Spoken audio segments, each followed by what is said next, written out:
भाजपा प्रत्याशी श्री रूपा मित्रा चौधरी की पुलिस से हुई नोकझोंक।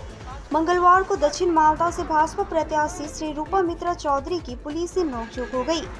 इंग्लिश बाजार शहर के झलझलिया शिशु निकेत प्राथमिक विद्यालय की सुबह की घटना है। श्री रूपा का दावा है कि पुलिसकर्मी बूथ के अंदर मतदाताओं से बात कर रहे थे। उन्होंने कहा, मतदाताओं से बात करना पुलिस का काम नहीं है। इसके बाद उन्होंने ड्यूटी पर तैनात बीएसएफ जवान को भी सतर्क किया। প্লাস্টিকের ভেতরে দাঁড়িয়ে ভোটারদের সঙ্গে কথা বলে তাদেরকে ইনফ্লুয়েন্স করার চেষ্টা করছিলেন অনিকেত কুমার, ইউনিফর্মে ছিলেন, তাকে এখান থেকে বের করে দিলাম এবং এই জায়গাতে তারা ডিস্টার্ব করার চেষ্টা করছিলেন, লাইন ঠিক করার নামে মহিলাদের গায়ে হাত দিচ্ছিলেন। এটা আমি নিজের চোখে দেখেছি।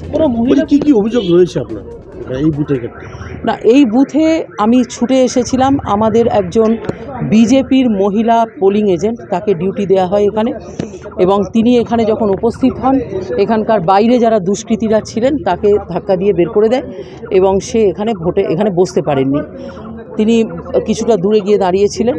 আমাকে ফোন করার পর আমি পৌঁছোই এবং তিনি আমার কাছে আসেন, আমি তাকে বসিয়ে দিয়ে এসেছি। সেটা রিজলভ হয়েছে। ভেতরে পোলিং অফিসার আছেন, তিনি সহায়তা করেছেন এবং এই মহিলা এজেন্ট কাজ করছেন। তারপরে যেটা দেখতে পেলাম এখানে, সেটা হচ্ছে এখানে ইউনিফর্মে স্টেট পুলিশ দাঁড়িয়ে আছে এবং ভোটারদেরকে ইনফ্লুয়েন্স করার চেষ্টা করছেন, কথা বলার চেষ্টা করছেন। এখানে একটা প্লাস্টিকের কাভার ছিল, সেই কাভার অলমোস্ট ঢাকা অবস্থায় ছিল, সেটা খুলে ফেলা হয়েছে এখন এবং ভিজিবিলিটি বেড়েছে। আর এই ইউনিফর্ম পুলিশম্যান যিনি ছিলেন তিনি তার বিয়ন্ড হিজ ডিউটি তিনি কাজ করছিলেন। তাকে এখান থেকে তাদের সিনিয়ররা বার করে দিয়েছেন এই মুহূর্তে এবং আমরা দেখছি যে এখানে যেন শান্তিপূর্ণ পোলিং হয়। মহিলা পুলিশ নেই কেন? কমপ্লেন করছি, থাকা উচিত ছিল।